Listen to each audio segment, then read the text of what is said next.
Patingin ng shoes ng baby na maganda. Maganda yan? Cute naman tignan yan. Yan na po ang shoes namin. Medyo malaki pero okay lang. Ay, ginagawa mo dyan? Bata. Ano na yan? Gawin mo dyan.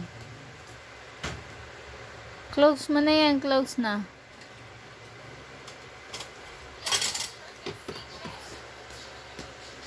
Gawin mo sa mga sipit.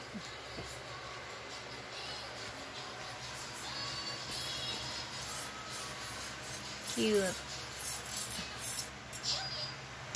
Mabuti nakakakuha tayo lagi ng trailer na maganda talaga, baby. Yung shoes ni isa maganda din.